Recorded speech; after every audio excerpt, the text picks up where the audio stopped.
Trading the Zone, de Mark Douglas. Capítulo 5. A dinâmica da percepção. Um dos principais objetivos deste livro é ensinar a eliminar a ameaça de sofrer emocionalmente com as informações do mercado. Do ponto de vista do mercado, tudo é simplesmente informação. Pode até parecer que em algum momento o mercado esteja querendo lhe magoar, mas é a sua própria estrutura mental que determina o modo como interpreta as informações vindas do mercado. Para os profissionais, nada relativo aos mercados é doloroso. Portanto, não há nenhuma ameaça. E se não há ameaça, não há do que defender-se. Não há motivos para seus mecanismos de defesa, conscientes ou subconscientes, entrarem em ação.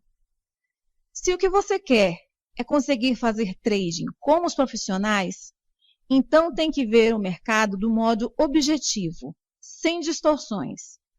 Tem que conseguir agir sem resistência ou hesitação, mas com a dose adequada de moderação e prudência para contrariar os efeitos negativos do excesso de confiança e euforia. Seu objetivo é alcançar o estado mental de trader. Para lhe ajudar a atingir esse objetivo, quero mostrar como redefinir a sua relação com as informações do mercado de modo que deixe de as ver como ameaçadoras, que você se mantenha concentrado nas oportunidades disponíveis, ao invés de concentrar-se no sofrimento emocional que lhes possam causar. Fazer o debug do seu software mental. Por outras palavras, queremos eliminar os erros de programação do nosso software mental para ficarmos no nosso perfeito juízo. Para isso, é preciso conhecer a natureza da energia mental e como usá-la para alterar a perspectiva a respeito do mercado. Você ficará surpreendido como pequenas mudanças podem fazer uma enorme diferença nos resultados de trading. O processo de trading começa com a percepção de uma oportunidade. Assim, para analisarmos a energia mental, temos que primeiro entender o processo de percepção.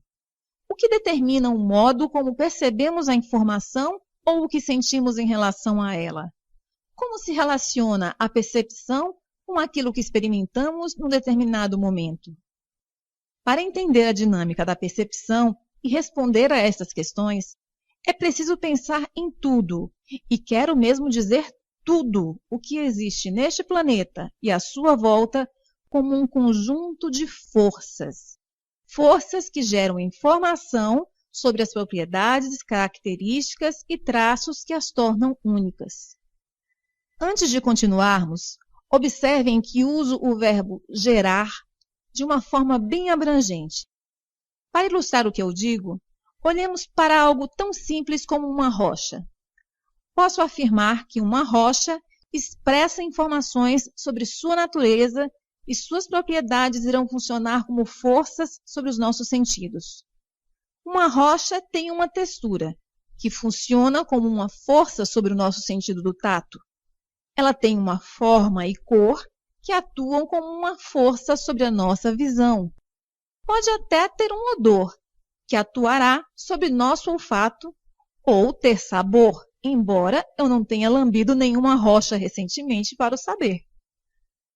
Quando nos deparamos com algo no ambiente à nossa volta que expressa as suas propriedades e características, ocorre um intercâmbio de energia. A energia mental do exterior é transformada pelo nosso sistema em impulsos elétricos e depois armazenada no nosso ambiente mental interior. Então, as memórias, as características e, em última análise, as convicções que adquirimos ao longo de nossas vidas existem no nosso ambiente mental sob a forma de energia estruturada. Os pensamentos são energia. Como pensamos numa língua, os nossos pensamentos são estruturados pelas limitações e regras que regem o idioma em que pensamos. Quando exprimimos esses pensamentos em voz alta, criamos ondas sonoras, que são uma forma de energia. As ondas sonoras criadas pela interação das cordas vocais com a língua são estruturadas pelo conteúdo da mensagem. As micro-ondas são energia. Muitas chamadas telefônicas são transmitidas por micro-ondas, o que significa que a energia das micro-ondas tem de ser estruturada de alguma forma que reflita a mensagem que está a transportar. O raio laser é energia. E se já viu algum espetáculo de raios laser, o que viu é pura energia a assumir uma forma que reflete os desejos criativos dos artistas. Há algo aqui verdadeiramente profundo. Se as memórias, as características e as convicções que adquirimos em resultado do nosso ambiente externo representam aquilo que aprendemos sobre esse ambiente e o modo como funciona, e se essas memórias, características e convicções existem no nosso ambiente mental como energia, e se a energia não ocupa espaço algum, então podemos dizer que temos uma capacidade de aprendizagem ilimitada. E eu estou afirmando isso. Percepção e aprendizagem. Temos que ter o cuidado de não confundirmos capacidade de armazenagem com capacidade de aprendizagem. Aprender e saber o que pode ser aprendido não é determinado pela capacidade de armazenagem. Lembram que concluímos que os componentes mentais, como as memórias, as características e as convicções, existem como energia? Tudo que é energia tem potencial para funcionar como uma força. Elas agem sobre os nossos sentidos, expressando a sua forma e conteúdo. O que quero dizer é que, num determinado instante, o ambiente gera uma quantidade gigante de informações. Algumas delas estão além do alcance psicológico dos nossos sentidos. A energia que está dentro de nós limita e bloqueia categoricamente o nosso conhecimento dessa informação, aplicando os mesmos mecanismos sensoriais ao meio ambiente. Algumas coisas nós não percebemos simplesmente porque não ouvimos ainda falar delas. Lembre-se da primeira vez que olhou para um gráfico de preços e volumes. Muito provavelmente, o que viu ali foi um monte de linhas emaranhadas e números que não significavam nada para você. O gráfico representava informação indiferenciada, e isso normalmente cria um estado de confusão. Mas, gradualmente, aprendeu a distinguir aquelas informações: tendências, consolidações, linhas de suporte e resistência, sinais de entrada e de saída, relações entre volume e preço, só para referir alguns. Agora use a imaginação e finja que estou colocando à sua frente exatamente aquele primeiro gráfico que você viu pela primeira vez. Haveria diferença agora? É claro. Em vez de um aglomerado de linhas, iria ver tudo o que aprendeu até agora sobre aquelas linhas. Por outras palavras, iria ver todas as interpretações que aprendeu a fazer, bem como todas as oportunidades que essas interpretações representam. O gráfico é o mesmo. O que muda é a energia estruturada que está dentro de você agora. A maioria de nós estamos o tempo todo cercados de oportunidades invisíveis, implícitas nas informações a que estamos expostos. Todos nós já ouvimos aquela expressão: as pessoas veem aquilo que querem ver. Eu diria de modo um pouco diferente: as pessoas veem aquilo que aprenderam a ver, e todo o resto é invisível até aprenderem a contrariar a energia que bloqueia a sua consciência do que está por aprender e descobrir. Para exemplificar, vejamos o primeiro encontro de uma criança muito jovem com um cão. Como é a primeira experiência, o ambiente mental da criança tem um passado limpo, por assim dizer, em relação a cães. Do ponto de vista da criança, até esse momento, os cães não existem. Já da perspectiva do ambiente, Os cães existem e têm potencial para agir como uma força sobre os sentidos da criança e criar uma experiência. Que tipo de efeito os cães são capazes de produzir? Eles podem ser amigáveis, carinhosos, protetores, e pode ser divertido brincar com eles. Ou podem ser hostis, maus e perigosos, só para mencionar muito dos comportamentos de que os cães são capazes. Quando a criança vê um cão pela primeira vez, não há absolutamente nada em seu ambiente mental que lhe diga com o que está a lidar. Isso pode gerar curiosidade ou confusão e medo. No nosso exemplo, a curiosidade da criança entra em ação e ela precipita-se sobre o cão para aumentar a sua experiência sensorial.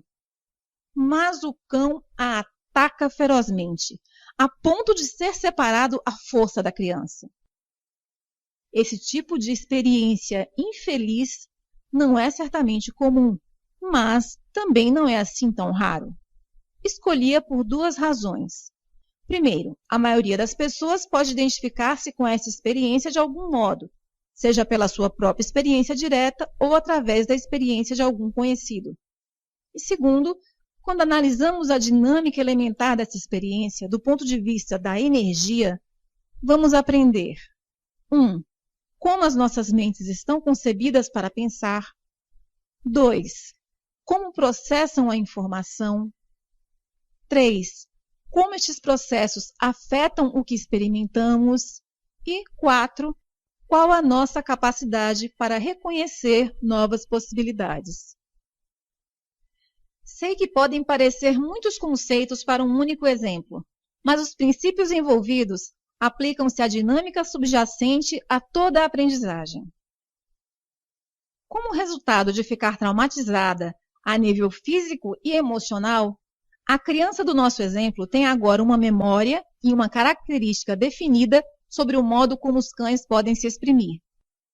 No entanto, o tipo de dados sensoriais na sua memória não é tão importante quanto o tipo de energia que os dados sensoriais representam.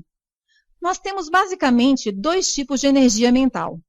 Energia com carga positiva, a que chamamos amor, confiança, felicidade, alegria, satisfação, excitação e entusiasmo, para referir algumas das formas agradáveis como nós podemos sentir, e energia com carga negativa, que representa medo, terror, insatisfação, traição, arrependimento, raiva, confusão, ansiedade, estresse e frustração, representando tudo aquilo a que normalmente se chama de dor emocional. Como a primeira experiência da criança com o cão foi intensamente dolorosa, todas as memórias dessa experiência terão energia negativa, dolorosa e desagradável. E qual será o resultado dessa energia na percepção da criança em relação a qualquer outro cão? Medo, é óbvio. Cada um de nós, num momento ou noutro, já testemunhou uma situação em que alguém sentiu medo de algo, quando, da nossa perspectiva, não havia a mais pequena razão para isso. Provavelmente pensamos que aquele medo era irracional. Mas será o medo dela menos racional do que, digamos, o seu medo ou hesitação em realizar o próximo trade quando perdeu dinheiro no seu último? Usando a mesma lógica, um trader de topo diria que o seu medo é irracional, porque a oportunidade deste momento presente não tem absolutamente nada a ver com o seu último trade. Cada trade é simplesmente uma oportunidade única, com um resultado incerto e estatisticamente independente de todos os outros trades. Percepção e risco. Como vimos, o mesmo risco pode ser percebido de modo diferente por duas pessoas distintas. Para uma, pode ser completamente irracional. Quando a criança se deparou com o cão pela primeira vez, estava cheia de curiosidade e entusiasmo. De que maneira sua mente processou a informação que a colocou imediatamente no estado de medo nas próximas vezes em que encontrou outros cães? Se o medo é um mecanismo natural de proteção, o que fez dizer à mente da criança que deveria sentir medo de outros cães? O que aconteceu com a curiosidade dela? Certamente haverá muito mais o que aprender sobre a natureza dos cães, ainda mais quando lembramos que nossas mentes têm uma capacidade de aprendizagem ilimitada. O poder da associação. Por mais complexas que possam parecer essas questões, é possível respondê-las com bastante facilidade. As nossas mentes têm uma característica estrutural inerente que nos faz associar e ligar algo que existia no ambiente externo, que seja semelhante em qualidade, características, propriedades ou traços, a algo que já existia no nosso ambiente mental interno sob a forma de memória. Em outras palavras, no exemplo da criança com medo de cães, qualquer outro cão que ela encontre mais tarde a fará sentir dor emocional. Basta que sua mente faça a ligação da memória com o que ela está vivenciando no momento. Esse processo de associação é algo que acontece de forma automática em nossas mentes. É tão involuntário quanto as batidas do coração ou os movimentos peristálticos. Vou tentar decompor esse processo causa-efeito nas suas partes mais elementares. Pode parecer um pouco abstrato, mas a compreensão desse processo é muito importante para libertar o seu potencial no sentido de se tornar um trader de sucesso consistente. Primeiro, existe energia estruturada externa à criança e energia estruturada no interior da criança. A energia exterior, dessa vez, tem uma carga positiva. O cão é amigável, brincalhão. A energia interna da criança é uma memória com carga negativa, fruto do trauma sofrido com o primeiro cão. Tanto a energia interna como a externa têm potencial para se manifestarem através dos sentidos da criança. A energia externa pode funcionar de forma agradável para a criança, mas lembre-se, este tipo de informação de um cão carinhoso, amoroso, são características que a criança ainda não experimentou. Tal qual o exemplo do gráfico de preços que apresentei anteriormente, a criança não conseguirá perceber aquilo que ainda não aprendeu. A energia interna também tem potencial e está só à espera para se manifestar. E se isso acontecer, a criança se sentirá ameaçada, com medo e talvez até mesmo terror. Apresentado dessa maneira, pode-se dar a entender que a criança tem a opção de escolha entre experimentar diversão ou experimentar medo. Mas não é assim que funciona. Como disse anteriormente, nossas mentes estão programadas para associarem e ligarem automática e instantaneamente informações que tenham características, propriedades e traços semelhantes. O que nesse momento está no exterior da criança tem o mesmo aspecto e emite os sons parecidos com o que está na sua mente. Se essa semelhança for suficientemente grande, a ligação ocorrerá, e a energia com carga negativa que está na criança será libertada por todo o seu corpo. O que acontece em seguida é o que os psicólogos chamam de projeção. Vou referir-me a isto apenas como uma outra associação instantânea, que faz com que a realidade da situação do ponto de vista da criança pareça ser uma verdade absoluta e inquestionável. Embora o comportamento do segundo cão seja absolutamente diferente do primeiro, na mente da criança, esse e o primeiro são um só. Assim, em vez de olhar para este novo encontro como uma oportunidade para experimentar algo novo, ela perceberá algo agressivo e perigoso. De fato, que indicação a criança poderia ter de que a sua experiência com cães não é absoluta e inquestionável? E da nossa perspectiva? Não. No entanto, do ponto de vista da criança, como poderia ser outra coisa senão a verdade absoluta? Que alternativas teve? Primeiro, não pode vislumbrar alternativas sobre as quais nada aprendeu. E é extremamente difícil aprendermos algo novo se estivermos com medo, porque, como já sabemos, o medo é uma forma de energia muito debilitadora.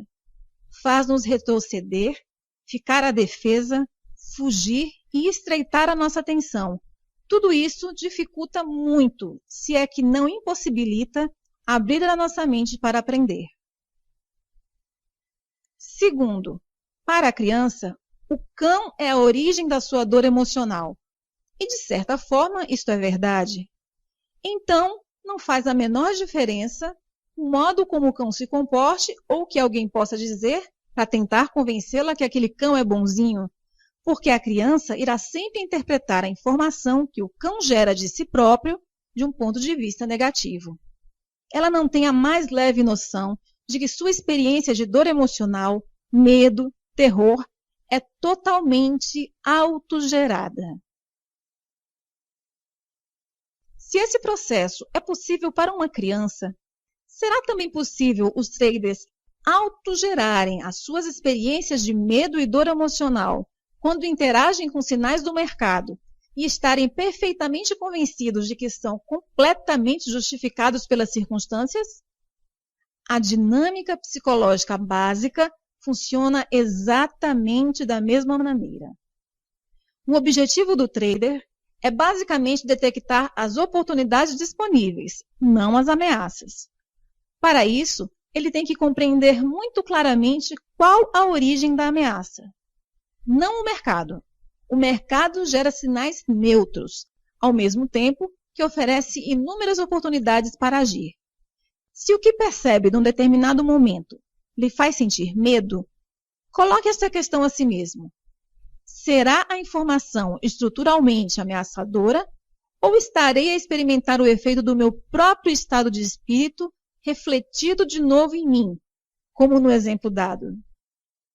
Sei que é uma ideia complexa, por isso darei outro exemplo. Imagine um cenário em que você perdeu dinheiro nos seus 2 ou 3 últimos trades. Você está analisando o mercado e parece surgir uma oportunidade. Ao invés de executar imediatamente o trade, você hesita. Parece muito, muito arriscado. E a partir daí você passa a reunir informações para justificar a sua não entrada. Provavelmente são informações que você jamais usaria e que nem fazem parte da sua metodologia de trade. Entretanto, o mercado movimenta-se e, infelizmente, afastando-se do ponto em que você poderia ter entrado caso não tivesse hesitado. Agora está em conflito, porque ainda quer entrar. A consciência de deixar passar um trade ganhador é difícil. Só que ao mesmo tempo que o mercado se afasta do ponto de entrada, aumenta o risco de entrar. Você não quer perder a oportunidade, mas também não quer hesitar. No final, não faz nada, porque o conflito paralisou-o. Se este cenário lhe pareceu familiar, quero que se interrogue no momento em que hesitou. Estava a ler os sinais do mercado ou estava refém dos seus pensamentos que, por sua vez, estavam a ser refletidos de volta para si numa espécie de ricochete? O mercado lhe deu um sinal, uma oportunidade de ganhar dinheiro, mas não o fez. Pensemos agora num outro cenário. Imagine que ganhou dinheiro nos seus 2 ou 3 últimos trades. Você teria interpretado aquele próximo sinal do mercado da mesma forma? Teria percebido como uma oportunidade de ganhar mais dinheiro? Teria hesitado em realizar aquele trade? É muito improvável. Se for como a maioria dos traders, estaria até aumentando a sua exposição mais do que o normal. Em ambas as situações, o mercado gerou um mesmo sinal. O que mudou foi o seu estado de espírito, negativo ou positivo.